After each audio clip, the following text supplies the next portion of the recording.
I'm going to say a little something about soldering pipe or sweating.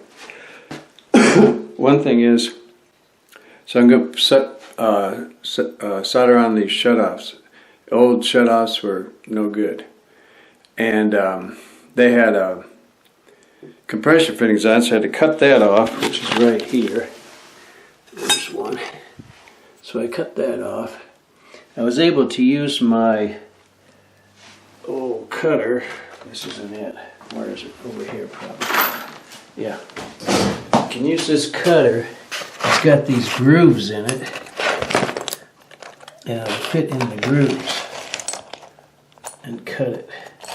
But that's kind of a trick. Otherwise, you can use, see that thing fits in the groove and still cuts. But otherwise, you can use, that looks crooked. That's not the one I cut off. This is it. That one I cut off with a saw. That's why it's crooked. When you use this thing, it cuts it off even.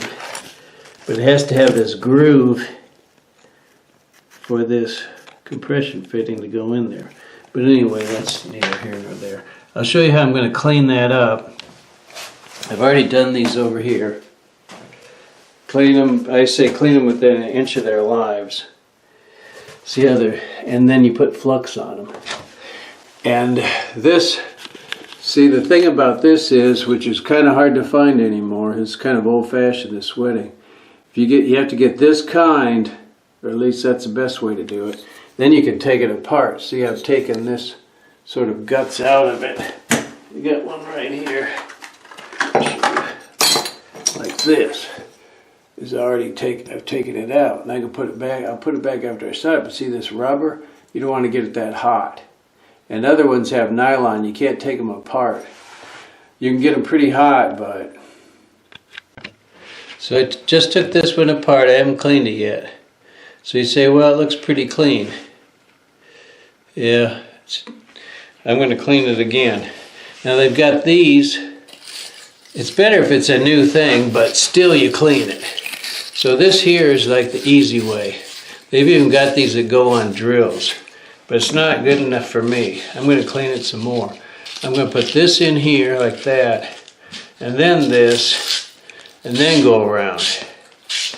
Now, if you're a plumber, you're doing 100 of these a day, you're going to figure out maybe you don't have to clean them so much. But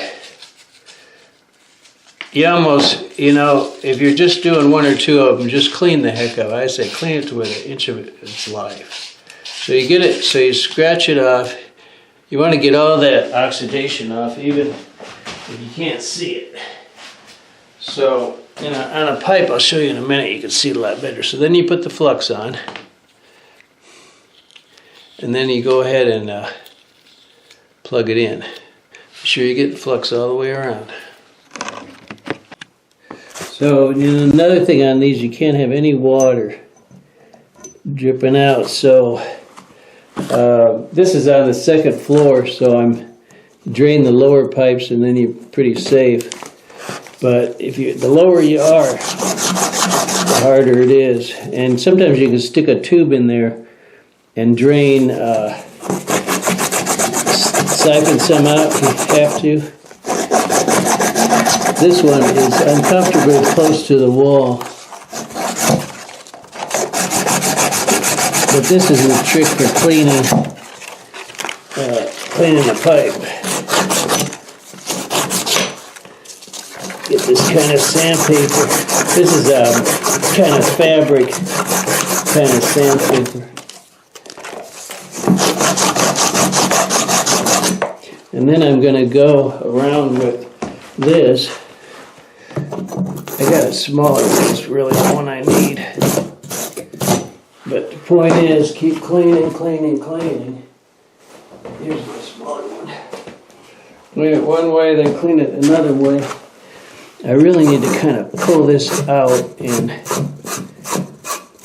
so I can get a little away from the wall. Now, how am I going to do that? I need to pull it out and jam something in there. That's a problem. Put those vice grips on there, just barely holding it.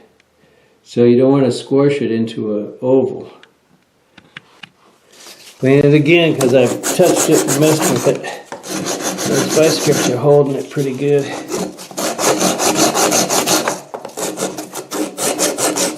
You'd think this is getting all the way around, but really it can leave spaces.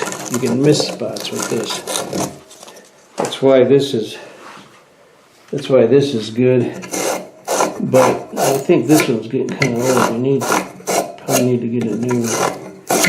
But that's probably good. So I'll grease it up here with, this is tinning flux. Do it right away, don't touch it. It's going to start oxidizing immediately. This flux keeps it from oxidizing. Also helps the solder suck in. So now I got to clean a couple other things. I'm going to cut a little stub off. Go ahead and clean the pipe before you cut the stub. Alright, so I've already done those other four. I'm going to do this one.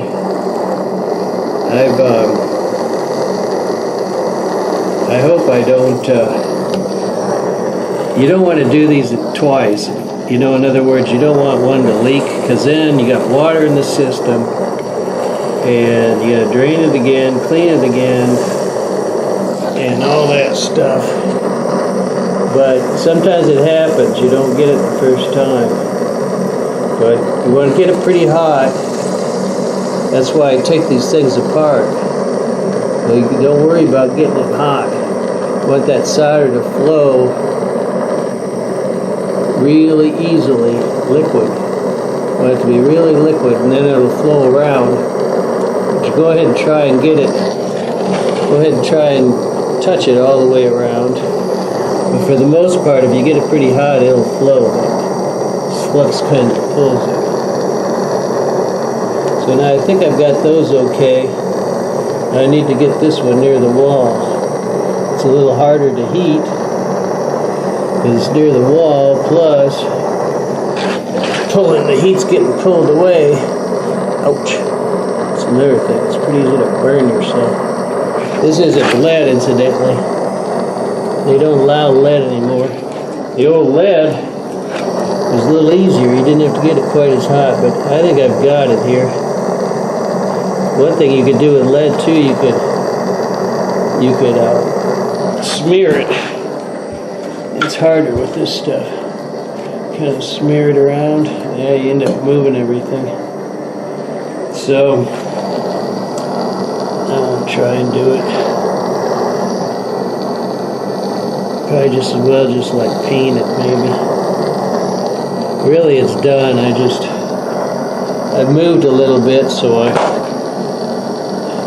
one thing about this stuff that is good, different from like plastic, you can move it. If you don't like it, the position of it, you can heat it up and move it. Get it cold before you put it back together. Also, you want to make sure you didn't light anything on fire in the house. See this? I got that drywall a little bit hot, so I'll put my wet rag on it. Sometimes if it's real bad, if you're in a cabinet or something, spray it with water before you do it.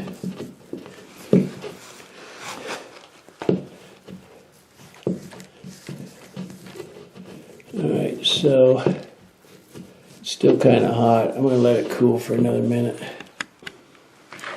So it's cooled off. I like to put a little Vaseline on before I put it back together, although it's not required. It's kind of overkill. I'm kind of the king of overkill.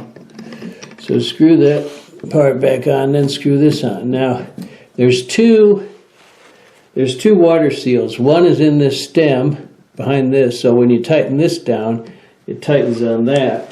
The other one is this one. So before you turn the water on, you want to have them both. You want to have them both, and you don't tighten it very much. I always tighten it as little as I can to make it work. And then attach this hose back up and flush it out. I like to turn the water on just a little bit at first. So, yeah, and then I like to leave the tub on. So this tub's on full blast. So I haven't turned the water on very much. I'm going to need to flush the system. But just to test my lengths, I'll go ahead and pressurize them. And of course, there'll mostly be air pressure at this point. But that's kind of a good way to test them, rather than having water spew out. Of course, water will spew out if they're bad. Whoops, I lost my focus. There it is. So far so good, looks like. So there's air pressure there. And like this one here, I've got hooked back up to the hose so I can go ahead and flush it. Looks dry. There's water there. It's going down into the drain. That's what this is, because it was leaking. So that flushes it out a little bit. Now, I'll do the same thing with these pipes, and then we'll fully pressurize. Looks good. Then I can have lunch. So although I still haven't turned the water on very much, still it reaches a pretty good pressure after it being shut off.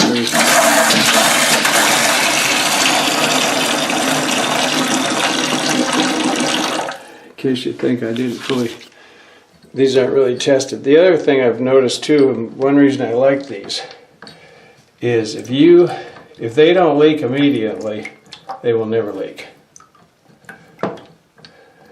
They are permanent. Actually, I did see a case one time of a solder joint leaking after years. And I guess what happened was, I know what happened was you need to seat this. See how far that went on? About halfway, right? Well, and there's a little dimple to keep you from some. I've seen some that don't have that, and then you could slide it on the way on. You want that little dimple that tells you you're fully seated. Well, this one was only seated like about that much, like about this much, and so it held for years. And I don't know if somebody jiggled it or what happened, but it did give way. It wasn't my joint, but they called on me to fix it.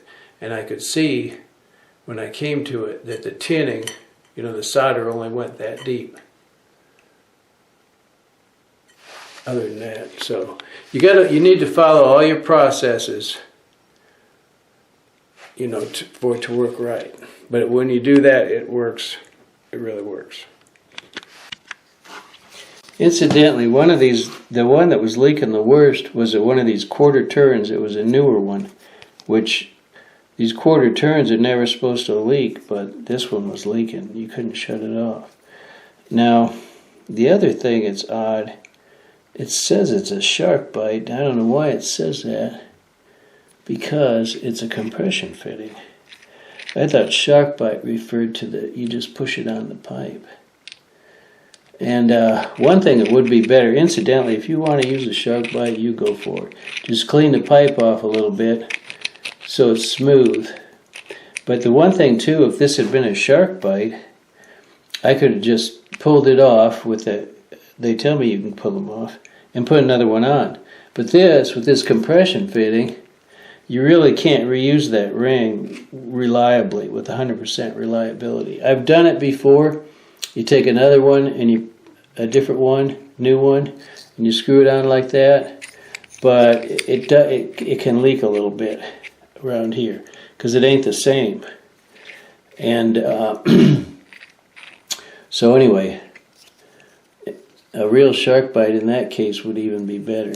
But most of your houses anymore, you're going to see these, and I don't really care for them. These compression fittings, but they're real fast I guess, for the plumbers to do. And I guess they always work for the plumbers, at least at that moment.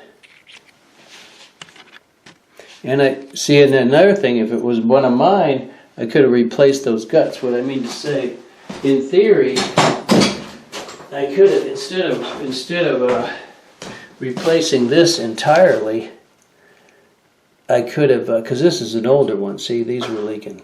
But this is old. But I could have replaced the rubbers in here, in theory. How well it would have worked, I don't know. Or put a new handle on it, because they probably all would fit, I don't know. But at any rate, you can't do that with this, it's quarter turn. You can't take it apart and you can't repair it.